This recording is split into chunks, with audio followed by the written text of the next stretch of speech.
ನಮಸ್ಕಾರ. ನಾನು ಮತ್ತು ಕಥೆ.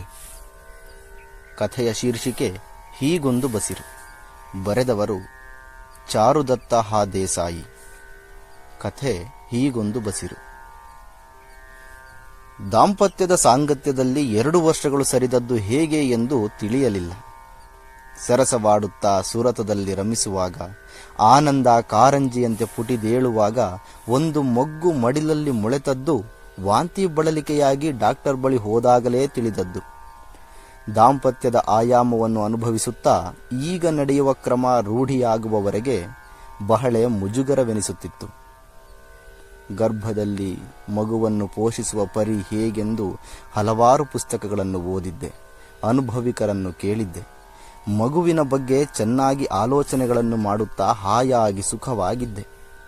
ನನ್ನ ಮನಸ್ಸಿನಲ್ಲಿ ಮೂಡುವ ಕಲ್ಪನೆ ಸಂಕಲ್ಪಗಳು ಹೇಗೆ ಮಗುವಿಗೆ ಪರಿಣಾಮ ಬೀರಬಲ್ಲವು ಎಂಬ ಸೋಜಿಗವನ್ನು ಮನಸ್ಸಿನಲ್ಲಿಟ್ಟುಕೊಂಡೇ ಕಲ್ಪಿಸುತ್ತಿದ್ದೆ. ಸ್ವಭಾವದ ರೂಪುರೇಷೆ, ಆಕಾರದ ಹೊಂದಿಕೆ ಇತ್ಯಾದಿಯಾಗಿ. ಈ ನಡುವೆ ಒಂದು ವಿಚಿತ್ರ ಅನುಭವವಾಯಿತು. ಮಗು ರಾತ್ರಿಯೆಲ್ಲ ಹೊಟ್ಟೆಯಲ್ಲಿ ಓಲಾಡುತ್ತಿರುವಾಗ ಗಾಢನಿದ್ರೆಯೇನೂ ಹತ್ತುತ್ತಿರಲಿಲ್ಲ. ಶಾಂತವಾಗಿ ನಿದ್ದೆ ಮಾಡಿ ತಿಂಗಳುಗಳೇ ಸಂದಿದ್ದವು. ನಿದ್ದೆ ಎಂದರೆ ನಿದ್ದೆಯಲ್ಲ, ಎಚ್ಚರವೆಂದರೆ ಎಚ್ಚರವೂ ಅಲ್ಲ. ಆ ಸ್ಥಿತಿಯಲ್ಲಿ ಮಲಗಿದ್ದೆ. ಸ್ವಲ್ಪ ಬೆಳಗಿನ ಸಕ್ಕರೆ ನಿದ್ದೆಯ ತರಹವೇ ಎನ್ನಿಸಿದರೂ ಅದು ಬೇರೆಯೇ ಆಗಿತ್ತು. ಈ ರೀತಿ ಮೊದಲೆಂದೂ ಆಗಿರಲಿಲ್ಲ. ಹಾಗೆಯೇ ಮಂಪರಿನಲ್ಲಿದ್ದಾಗ ಒಂದು ಧ್ವನಿ ಕೇಳಿಸಿದಂತಾಯಿತು. ಅಮ್ಮ, ಅಮ್ಮ, ಕೇಳುತ್ತಿರುವೆಯಾ ಎಂದು 2-3 ವರ್ಷದ ಹುಡುಗರು ಮಾತನಾಡುವ ಧ್ವನಿ. ಗಂಡು ಧ್ವನಿಯೋ ಹೆಣ್ಣು ಧ್ವನಿಯೋ ತಿಳಿಯುತ್ತಿಲ್ಲ. ಧಗ್ಗನೆ ಎದ್ದು ಇವರನ್ನು ಎಬ್ಬಿಸುವ ಮನಸ್ಸಾಯಿತು. ಆದರೂ ಬೇಡವೆನಿಸಿ ಸುಮ್ಮನಿದ್ದೆ. ಅಮ್ಮ, ಅಮ್ಮ, ನಾನೇ ಮಾತನಾಡುತ್ತಿದ್ದೇನೆ. ನಾನು ಎಂದರೆ ಯಾರು ಎಂದು ಮನಸ್ಸಿನಲ್ಲೇ ಪ್ರಶ್ನಿಸಿದೆ. ನಾನಮ್ಮ, ನಿನ್ನ ಮಗು. ದಿಗ್ಭ್ರಾಂತಳಾದೆ. ಮಗು? 6 ತಿಂಗಳ ಹೊಟ್ಟೆಯಲ್ಲಿರುವ ಮಗು ಮಾತನಾಡುವುದೇ? ನೀನು ಮಾತನಾಡಲು ಹೇಗೆ ಸಾಧ್ಯ? ನಿನಗಿನ್ನೂ ಭಾಷೆಯ ಗಂಧವೇ ಗೊತ್ತಿಲ್ಲ. ಇದು ನನ್ನ ಮನಸ್ಸಿನ ಭ್ರಾಂತಿಯೇ ಇರಬೇಕು ಎಂದು ನಕ್ಕೆ. ಇಲ್ಲಮ್ಮ, ಇದು ನಾನೇ. ನನಗೆ ಭಾಷೆ ಬರದು. ನಿನ್ನದೇ ಮನಸ್ಸಿಗೆ ನನಗೇನು ಕೇಳಬೇಕೋ ಅದನ್ನು ಕೇಳುತ್ತೇನೆ. ನಿನ್ನದೇ ಮನಸ್ಸು ಭಾಷೆಗೆ ಪರಿವರ್ತಿಸಿ ಕೇಳುತ್ತದೆ. ನಿನ್ನೊಂದಿಗೆ ಮಾತನಾಡಬೇಕು, ಮಾತಾಡಮ್ಮ. ನನಗೆ ಇದೇನೋ ಹುಚ್ಚು ಎನಿಸಲು ಶುರುವಾಯಿತು. ನಿರ್ಲಕ್ಷಿಸುವುದು ಒಳ್ಳೆಯದು ಎನಿಸಿ ನಿದ್ದೆ ಮಾಡಲು ಯತ್ನಿಸಿದೆ. ಮಧ್ಯೆ ಮಧ್ಯೆ ಅಮ್ಮ, ಅಮ್ಮ ಎಂಬ ಕೂಗು ಕೇಳಿಸುತ್ತಿತ್ತು. ನಿರ್ಲಕ್ಷಿಸಿ ಸುಮ್ಮನೆ ಇದ್ದೆ. ಮುಂದೆ ಯಾವಾಗಲೋ ನಿದ್ದೆ ಹತ್ತಿತ್ತು. ಮರುದಿನ ಎದ್ದಾಗ ನನಗೆ ಭಯ, ಕುತೂಹಲ ಒಟ್ಟಾರೆಯಾಗಿ ಇವರೊಂದಿಗೆ ತಿಂಡಿ ತಿನ್ನುವಾಗ ಹೇಳಿದೆ. ರೀ, ನನ್ನೊಂದಿಗೆ ಮಗು ಮಾತನಾಡಿದ ಅನುಭವ ಆಗುತ್ತಿದೆ ಎಂದೆ. ಹೊಳ್ಳನೆ ನಕ್ಕು ಬಿಟ್ಟರು. ನಾನು ಮತ್ತೆ ಮತ್ತೆ ಹೇಳಿದಾಗ, ನೋಡು, ಈ ವೇಳೆಯಲ್ಲಿ ಮನಸ್ಸು ಸೂಕ್ಷ್ಮವಾಗಿರುತ್ತದೆ. ಒಂದು ಸಣ್ಣ ಆತಂಕದ ವಿಷಯಗಳು ಅಸಂಬದ್ಧವಾಗಿಯೇ ಇರುತ್ತವೆ ಎಂದು ಬುದ್ಧಿ ಹೇಳಿದರು. ಹೀಗೆ 1-2 ದಿನದ ನಂತರ ಮತ್ತೆ ಅದೇ ಮಂಪರಿನ ಸ್ಥಿತಿಯಲ್ಲಿ ಮತ್ತೆ ಅದೇ ಧ್ವನಿ ಕೇಳಿಸಿತು. ಅಮ್ಮ, ಅಮ್ಮ. ಇದೇನಪ್ಪ?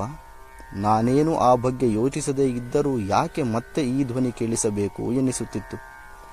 ಆದರೂ ಜಗತ್ತಿನ ತರ್ಕಗಳು ನಿಸರ್ಗದತ್ತವಾದ ಕ್ರಿಯೆಗಿಂತ ಭಿನ್ನವಾಗಿ ಇರಬಾರದೇಕೆ? ತರ್ಕದ ಮಜಲಿನಲ್ಲಿ ನಿಲ್ಲಲಿಲ್ಲವೆಂದರೆ ಎಲ್ಲವೂ ಸುಳ್ಳೇ ಏನು? ನನಗೆ ಸೀನು ಏಕೆ ಬಂತು ಎಂಬುದನ್ನು ಯಾವ ತರ್ಕಶಾಸ್ತ್ರವಾದರೂ ನಿರ್ಧರಿಸಬಲ್ಲುದೇ? ಅದು ನನ್ನ ಮಗುವೋ ನನ್ನದೇ ಮನಸ್ಸೋ ಏನೋ ಕೇಳುತ್ತಿದೆ. ಓಗೊಡಬಾರದೇಕೆ? ಕೇಳಿದ ಮೇಲೆ ಅರ್ಥವಿಲ್ಲವೆನಿಸಿದರೆ ಬಿಟ್ಟರಾಯಿತು ಎಂದು ನಿರ್ಧರಿಸಿ ಇನ್ನೊಮ್ಮೆ ಕರೆದರೆ ಓಗಡಬೇಕು ಎಂದು ಕಾಯ್ದೆ. ಬರಲಿಲ್ಲ. ಮತ್ತೊಂದು ದಿನ ಉರುಳಿತು.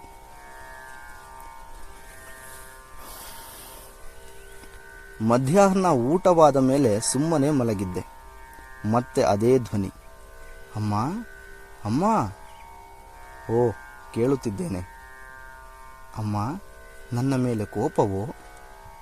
ಚೇಚೆ, ಹಾಗೇನಿಲ್ಲ. ನೀನು ನೀನೆಂದು ನಂಬುವುದಕ್ಕೆ ವೇಳೆ ಹಿಡಿಯಿತು. ಅಂತೂ ಈಗಲಾದರೂ ತಿಳಿಯಿತೆ. ಪೂರ್ತಿಯಾಗಲ್ಲ, ಆದರೂ ಪರವಾಗಿಲ್ಲ.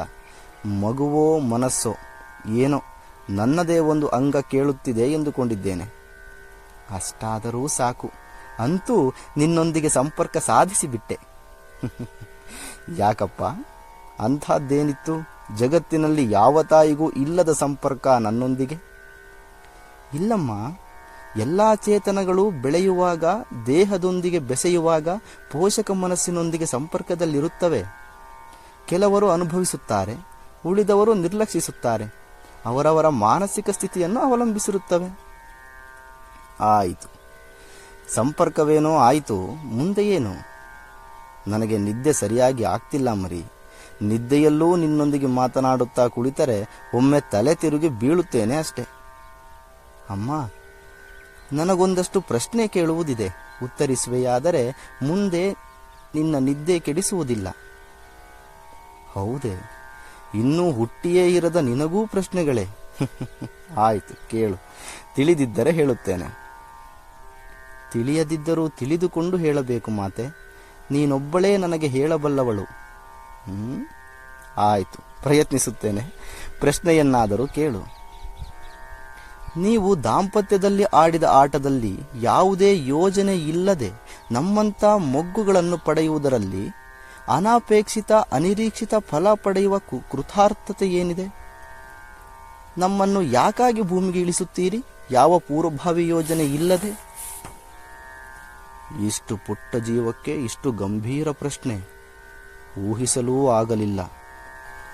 ಆದರೂ ನನ್ನದೇ ಮಗು ಕೇಳುತ್ತಿರುವಾಗ ಹೇಳದಿರುವುದು ಉಚಿತವಲ್ಲ. ನನ್ನ ಈವರೆಗಿನ ಜ್ಞಾನವನ್ನು ಎಳೆದೆಳೆದು ತಡಕಾಡಿ ನನಗೆ ತಿಳಿದದ್ದನ್ನು ಸಾವಕಾಶವಾಗಿ ಯೋಚಿಸಿ ಹೇಳಿದೆ. ನೋಡು ಮಗು, ನೀನು ಮೊಳೆತಿರುವುದು ಅನಪೇಕ್ಷಿತವಾಗಿಯೇ, ಅನಿರೀಕ್ಷಿತವಾಗಿಯೇ. ಆದರೆ ಮೊಳೆತ ಮೇಲೆ ಅಪೇಕ್ಷೆಗಳು, ಆಕಾಂಕ್ಷೆಗಳು ಚಿಗುರುತ್ತವೆ. ನೀನು ಭೂಮಿಗೆ ಇಳಿಯುವ ಹಂತದಲ್ಲಿ ನೀನು ನಮಗೆ ಅವಶ್ಯಕವಾಗಿ ಬಿಟ್ಟಿರುತ್ತೀಯೆ.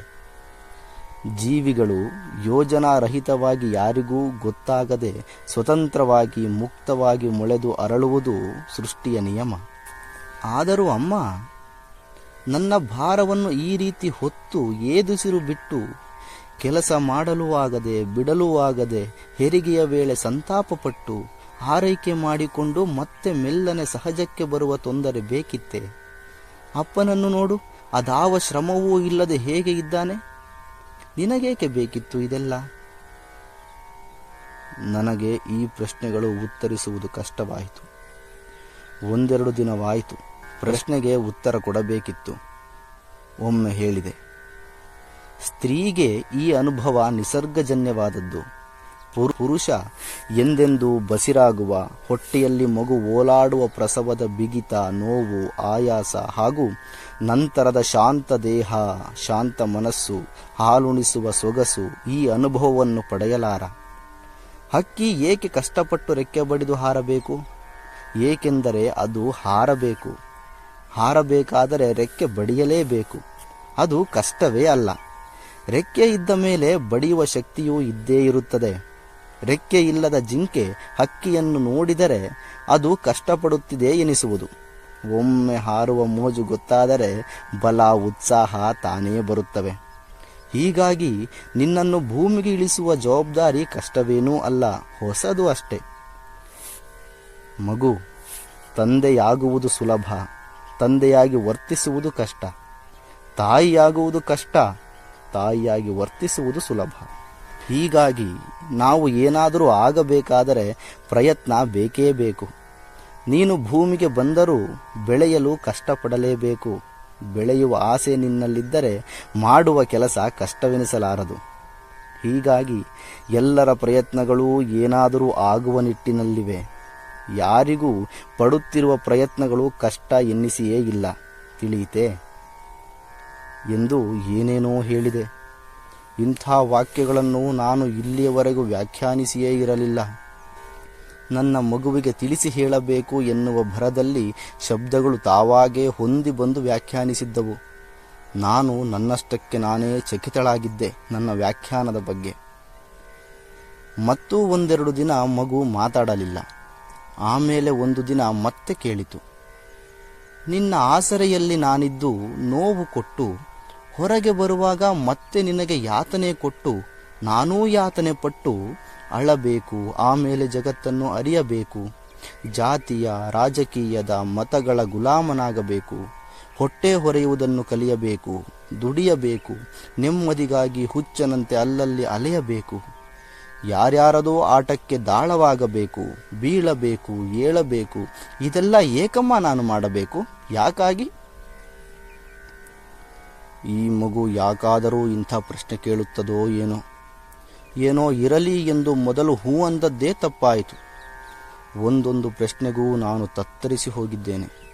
ಉತ್ತರಿಸುವಾಗ ಅಲ್ಲಲ್ಲಿಯ ಮಾಹಿತಿಗಳನ್ನು ಕಲೆ ಹಾಕಿ ಮಗುವಿಗೆ ತಪ್ಪು ಅರ್ಥವಾಗಬಾರದು, ಎಳೆಯ ಮಗುವಿನ ಮನಸ್ಸು ಎಂದೆಲ್ಲ ಗಂಭೀರವಾಗಿ ಯೋಚಿಸಿ ಸಾಧ್ಯವಿದ್ದಷ್ಟು ಸರಿಯಾಗಿ ಉತ್ತರಿಸಿದ್ದೇನೆ. ಅದರ ಜೀವನದ ಅರ್ಥ ಆನಂದಮಯವಾಗಿ ಅದಕ್ಕೆ ತಿಳಿಯಲಿ ಎಂದು. ಆದರೆ ಪ್ರತಿ ಬಾರಿ ಅದು ನನ್ನನ್ನು ಬಿರುಗಾಳಿಗೆ ಒಡ್ಡುತ್ತದೆ, ಸಲಿಗೆ ಅತಿಯಾಯಿತು ಎಂದೆನಿಸುತ್ತದೆ.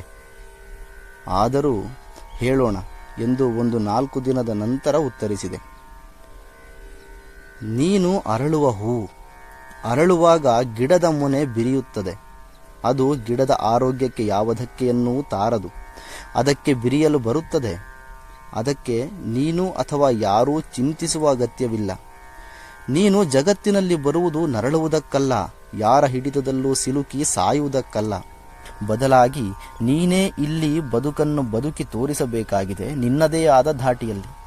ಅದಕ್ಕೆಂದೇ ಬದುಕನ್ನು ಕಲಿಯಬೇಕು. ಬದುಕಲು ಯತ್ನಿಸುವ ಪ್ರಯತ್ನ ಯಾವುದೂ ಕಷ್ಟ ಅಲ್ಲವೇ ಅಲ್ಲ. ಬದುಕುವ ಆಸೆ ಮಾತ್ರ ಬೇಕು. ಬದುಕನ್ನು ಅನುಭವಿಸುವ ಚಪಲ ಇರಬೇಕು. ನಿನ್ನಿಂದ ಜಗತ್ತು ಕಲಿಯೋದಿದೆ. ಜಗತ್ತಿನಲ್ಲಿ ಎಲ್ಲವೂ ಒಂದಕ್ಕೊಂದು ಪೂರಕವಾಗಿವೆ, ಒಂದಕ್ಕೊಂದು ಸಂಬಂಧಪಟ್ಟಿವೆ. ನೀನು ಬದುಕಿ ತೋರಿಸಲು ಬರುತ್ತೀಯ, ಕಷ್ಟಪಡುವುದಕ್ಕಲ್ಲ. ಇದನ್ನು ದಯವಿಟ್ಟು ತಿಳಿದುಕೋ. ನನ್ನ ತಿಳುವಳಿಕೆಯ ಮಟ್ಟದಿಂದ ನಾನು ಹೇಳಿದ್ದೇನೆ. ಬುದ್ಧಿವಂತ ತಾಯಿಯ ಹೊಟ್ಟೆಯಲ್ಲಿ ನೀನಿದ್ದದ್ದೇ ಆಗಿದ್ದರೆ ಚೆನ್ನಾಗಿ ತಿಳಿಸಿ ಹೇಳುತ್ತಿದ್ದಳೇನೋ. ಸರಿಯಾಗಿಲ್ಲದಿದ್ದರೆ ಕ್ಷಮಿಸು, ಆದರೆ ಸರಿಯಾದದ್ದನ್ನು ಮಾತ್ರ ಕಲಿತುಕೋ ಎಂದು ಹೇಳುತ್ತಾ ದುಃಖ ಹುಮ್ಮಳಿಸಿ ಬಂದು ಗಳಗಳನೆ ಅತ್ತು ಬಿಟ್ಟೆ. ಮತ್ತೆ ಸಾವರಿಸಿಕೊಂಡೆ. ಮಗು ಕೇಳಿತು, ಅಮ್ಮ ಧನ್ಯವಾದಗಳು. ತಿಳುವಳಿಕೆಯನ್ನು ಓರೆಗೆ ಹಚ್ಚಿ ನನಗೆ ತಿಳಿಸಿಕೊಟ್ಟಿದ್ದೀಯೆ. ಇನ್ನು ಮೇಲೆ ನಾನು ಪ್ರಶ್ನೆ ಕೇಳುವುದಿಲ್ಲ. ಆದರೆ ಒಂದು ವಿಷಯ ನಿನಗೆ ಗೊತ್ತೇ? ನಾನು ಕೇಳಿದ ಪ್ರಶ್ನೆಗಳಾವುವೂ ನನ್ನವಲ್ಲವೇ ಅಲ್ಲ. ಅಂದರೆ ಏನು ನೀನು ಹೇಳೋದು ಎಂದೇ ಬಿಕ್ಕುತ್ತ. ಹೌದಮ್ಮ, ಇವು ನಿನ್ನದೇ ಸುಪ್ತದಲ್ಲಿ ಹುದುಗಿದ್ದ ಪ್ರಶ್ನೆಗಳು. ಇನ್ನೊಬ್ಬರ ಪ್ರಶ್ನೆಗೆ ತೋರುವ ಉತ್ಸಾಹವನ್ನು ತಮ್ಮ ಪ್ರಶ್ನೆಗೆ ತೋರುವುದಿಲ್ಲ. ಈ ಪ್ರಶ್ನೆಗಳನ್ನು ನಿನಗೆ ನಾನು ಕೇಳಿದೆ. ನೀನು ಅದನ್ನು ಓರೆಗೆ ಹಚ್ಚಿ ನಾನು ಸರಿಯಾಗಿ ತಿಳಿದುಕೊಳ್ಳಲಿ ಎಂದು ಉತ್ತರಿಸಿದೆ. ಅವು ನಿನಗಾಗಿ ಅಮ್ಮ. ಅವನ್ನು ನೀನೇ ಅರ್ಥ ಮಾಡಿಕೊ. ನಿನ್ನ ಜೀವನಕ್ಕೆ ಹೊಸ ಆಯಾಮ ದೊರೆಯುವುದು. ನಾನು ನಿನ್ನ ಮಗುವಾಗಿರುವ ಚೇತನಕ್ಕೆ ಪ್ರಶ್ನೆಗಳಿರುವುದಿಲ್ಲ. ಅದು ಬರೀ ಬದುಕುವ ಹುರುಪು. ನಾನೇ ಸುಪ್ತವಾಗಿ ಎಲ್ಲರಲ್ಲಿದ್ದೇನೆ. ನಿಮ್ಮ ಮನಸ್ಸಿನ ಚಿಂತೆ, ಭಯ, ಅಜ್ಞಾನದ ಹೊರೆಗಳು ನಾನು ಹರಿಯಲು ಅಡ್ಡಿ ಮಾಡುತ್ತಿವೆ. ಸಾಧ್ಯವಿದ್ದಲ್ಲಿ ನಿನ್ನ ಮಗು ಈ 3 ಹೊರೆಗಳಿಂದ ಹೊರಗುಳಿಯುವಂತೆ ಪ್ರಯತ್ನಿಸುವೆಯಾ ಅಮ್ಮ? ನನ್ನನ್ನು ಸ್ವತಂತ್ರವಾಗಿ ಹರಿಯಲು ಬಿಡಿ. ನಿನ್ನಲ್ಲಿ, ಮಗುವಿನಲ್ಲಿ, ಕುಟುಂಬದಲ್ಲಿ, ಹೀಗೆ ಎಲ್ಲೆಲ್ಲೂ ಬರಲೇ ಅಮ್ಮ. ನಾಳೆ ನಿನ್ನ ಮಗುವಿನ ರೂಪದಲ್ಲಿರುತ್ತೇನೆ, ಏನೂ ಗೊತ್ತಿಲ್ಲದ ಹಾಗೆ ಎಂದು ನಗುತ್ತಾ ಮರೆಯಾಯಿತು. ಆ ಚೇತನದ ಜೊತೆ ಸಂವಾದದಲ್ಲಿ 3 ತಿಂಗಳು ಕಳೆದದ್ದು ಗೊತ್ತಾಗಲೇ ಇಲ್ಲ. ಇಂದು ಬೆಳಗ್ಗೆ ಹೆರಿಗೆಯ ಬೇನೆ ಜಾಸ್ತಿಯಾಗಿ ಒದ್ದಾಡುತ್ತಿರುವಾಗ ನಾನೇ ಹೇಳಿದ ಉತ್ತರಗಳನ್ನು ನೆನಪಿಸಿಕೊಂಡೆ. ಧೈರ್ಯ ಬಂತು. ಪ್ರಸವವಾಯಿತು. ಸುಂದರವಾದ ಹೆಣ್ಣು ಮಗು ಏನೂ ಅರಿಯದ ಮುಗ್ಧ ಭಾವದಲ್ಲಿ ಮಲಗಿತ್ತು.